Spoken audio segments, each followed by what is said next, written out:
Oh my Jiminy Cricket goodness. Thank y'all for dropping by under the barn. Guess what? We are making up some old-fashioned classic buttery flaky biscuits. Hey, they so easy, they ain't even got to rise, none at all. You just slip them in the oven, but don't think that's all. We're gonna top them off with some homemade white gravy and some sausage all mixed in there. Lather it right over the top. Come on, I'll save you a biscuit and I'll meet you in camp.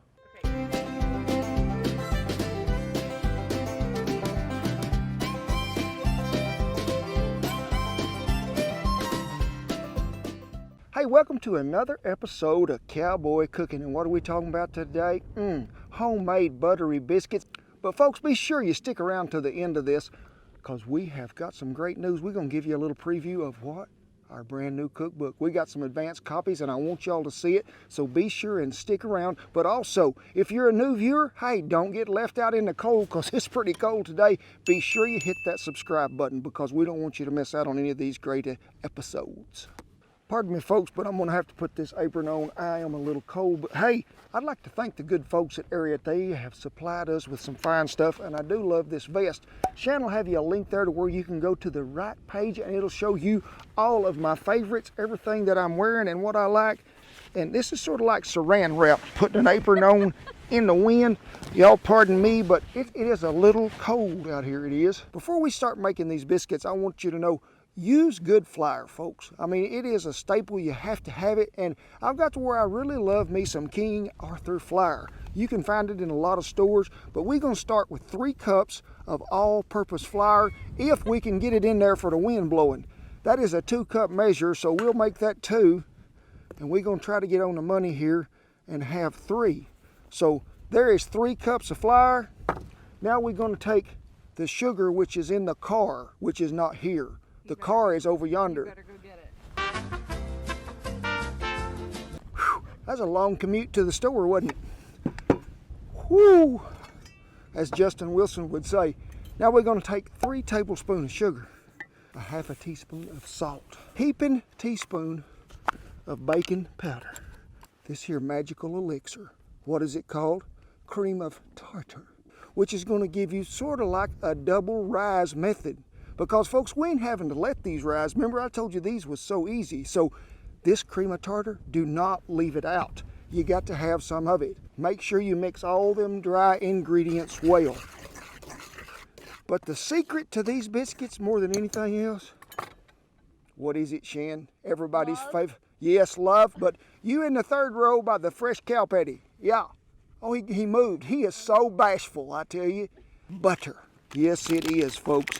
It is the creamiest, bestest thing you can put in there.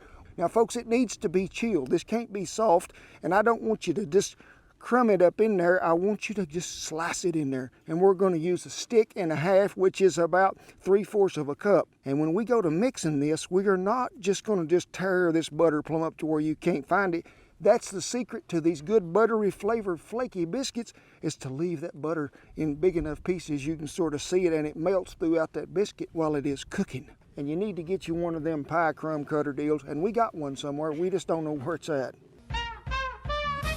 We got one. Oh, Culinary had it. I don't know what he's got there. But folks, if you ain't got one of these, and my mother taught me to make them too, with just a fork. But this is a whole lot easier. Just remember what I'm telling you. We ain't mashing that butter all away. I want to leave it in flaky pieces to where they melt in there, and that's what makes a biscuit good.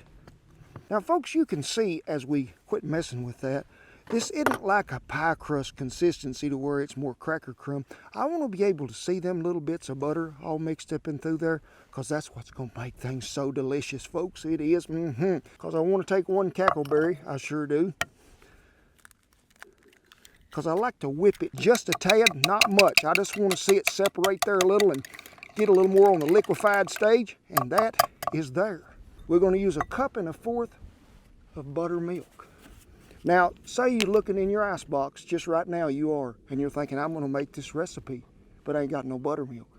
Scientific knowledge has proven the fact that if you hold your foot up like this, and you go over to the drawer and you find some lemon juice, you can make your own buttermilk. It is very simple. Or vinegar. Or vinegar, that is right.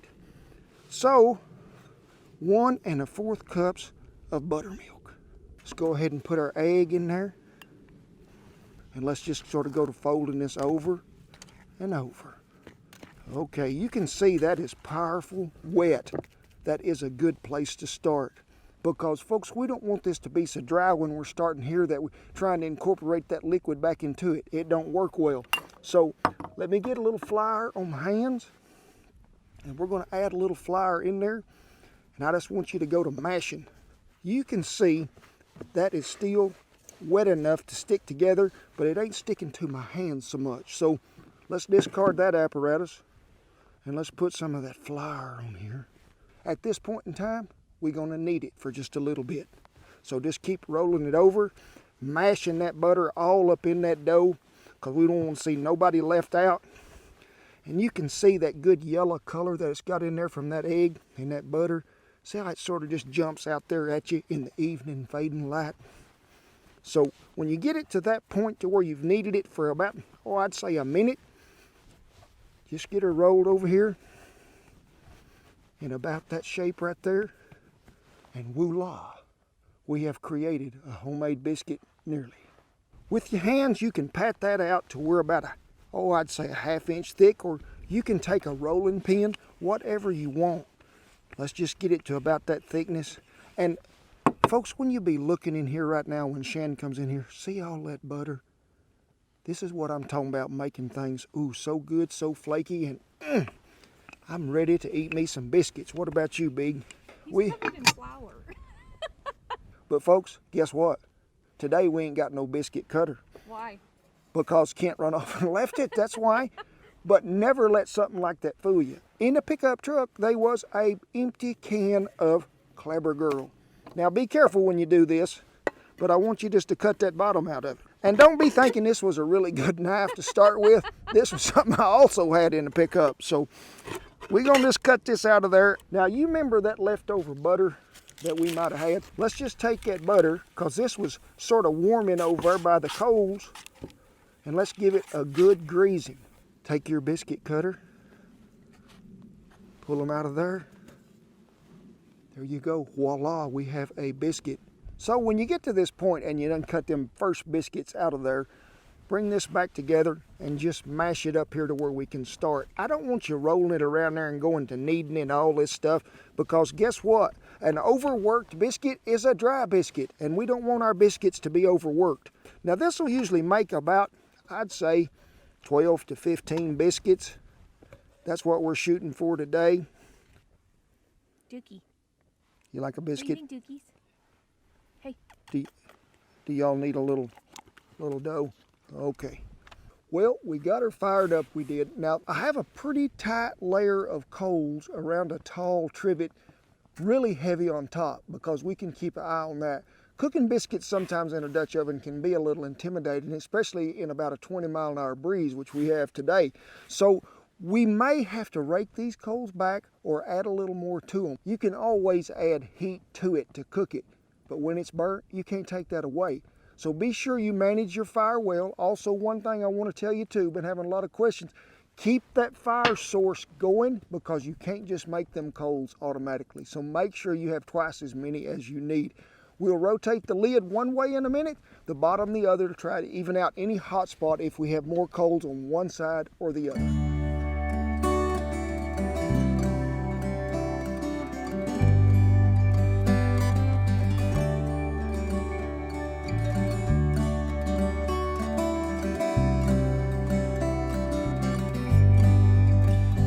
Oh hell, hey Shan.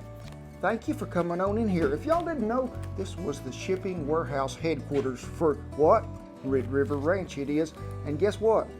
There's a lot of orders go out of here, and we're so glad that y'all are ordering them, because I need to make some room in here, I do. But guess what? It's a surprise. Have you seen it? Look here. Advanced copies of what? Faith, Family, and the Feast. I want y'all to look in here at these pictures. Look at this. Shan is a great photographer, and look at Old Glory waving there in the breeze as we pray for our little blessings to bless that meal. But guess who? Guess who made the next page? Look, it is the bee. The bee. You know what I like about this is if you guys have seen our first cookbook, they changed the pages, and so they're glossier, and so the pictures I think stand out more. I don't know if you can tell from like they jump out. This Look at that, out there on the Bale Ranch, and what does that say? My people will live in peaceful dwelling places, in secure homes, in undisturbed places of rest. Isaiah 32:18. Well, there's a lot of recipes, as y'all know, and a lot of great pictures and stories, but there's a lot of faith-based in Scripture that Shanna's matched up with some glorious pictures because, hey, this is all due to God's creation anyway, and she does a great job taking pictures. Let's just turn the page. Whoa, looky here. Looks yummy. Green onion and scalloped potatoes. Shannon got real brave. This time she did, and she went all out. And she went to the holy grail of all desserts, nanner pudding. And look at the way she's got that layered in there. We photographed that on the front porch it's actually just sitting on the concrete, and I put some burlap down. And it is good eating too. But folks, it's got so many great pictures in it, and we're so blessed to have it, and we can't wait till March 17th when the book Faith, Family, and the Feast comes to your living room. It'll be a great day, it will. Thank y'all, and hey, keep ordering, I'll keep a packaging. Well, you see me take that heat off the top. When I looked down there, all them biscuits was even brown all the way around. So we got rid of that heat, replaced the lid back on there. You see me take my hand and get pretty close to them coals, and I could hold it a long time. Wasn't a whole lot of heat left in them little oak coals. So we added some more right across there just to get them all the way around, to get that extra added heat to crisp up that bottom just a little bit more. And remember, folks, that little fork right here, it will save your life. You can take it, reach over, pull them sidewalls back a little. You can see if there's any browning up the side. So always have a fork with you. Well, them old biscuits is done, sitting right there, staying warm by Christine. It is a done deal. But if you're going to have biscuits, what do we got?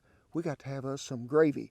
We're going to put some sausage in that today. You seen me cooking it, brown it up or crumble it up really good. Well, you know, folks, making gravy, I was never taught there was ever a recipe. It was just grease, it was flour, it was milk, cream, whatever you got, and you just make it till it's the right consistency. Gets too thick, thin it down with some milk or water again. But y'all are in luck today. We're going to flash you up a little recipe up there to where you can make gravy just like I do every time. I have put me some bacon grease in here because I saved it. We're going to let it get hot. I have some of that good King Arthur flour in here, and you can see as it starts to bubble along there with them sausage crumbs that might have been left in there, we're just going to go sifting a little flour in there. A really important tool you need to have at this time is a spatula that's got seeing eye holes through it. Because, folks, this is the best way to keep them lumps out of that gravy. But I like to let that roux cook a little, so we're going to add a little more flour. Make sure you stir it up again, and you can see the thickness now starting to take place a little as we run it back around through there. So we are getting close. When you get ready to add the milk, folks, have the stirring apparatus on hand. So I'm just going to pour a little in here at a time. Go to stirring as soon as it hits it, because I do not want no lumps, clumps, or abrasions to come back in this gravy. But you can see it is beginning to thicken right there on its own. So when you get into this point, hey, let's add a little more milk, because I want enough gravy to go around for all them biscuits. And we're going to introduce it to some more hog meat, which is a ½ pound of good sausage. Dump her right in there. Give it a good stirring, and we can still thin it, folks, even though it's like this. So don't thinking you can't, because you can. So we're going to thin this a little more. Like I say, that pork has got some salt in it, so we probably won't have to salt any. If you want some black pepper in there, be sure and shake her on there, because it's what I'd call a done deal. Whew. Can you see all that goodness? I can. This is what I call a complete meal. Yeah, you got gravy, you got biscuits, and you got meat.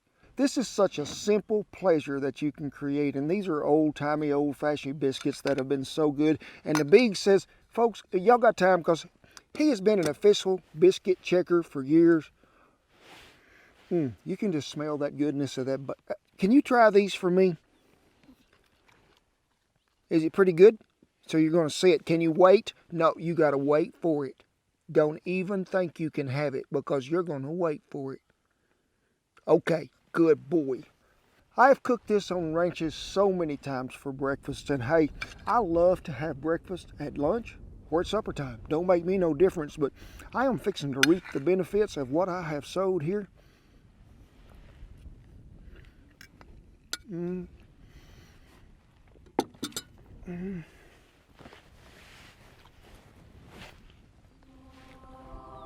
Praise the Lord.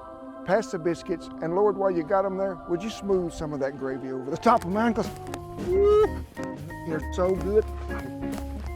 I run to the table every day for some of that eating, folks. You just get that old-timey flavor of that biscuit.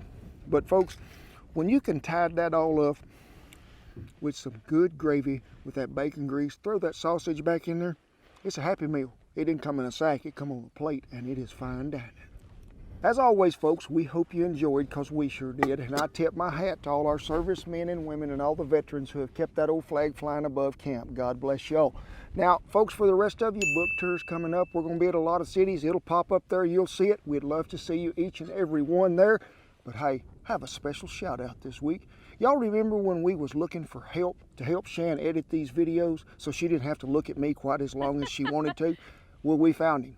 Andy, we appreciate you, my friend. You have done such a great job by taking this up another level, and give him a shout out down there and one of them attaboy pat you on the backs if you would, because Andy is part of our family now, and we appreciate you, each and every one, watching these videos. We don't ever take it for granted that you do.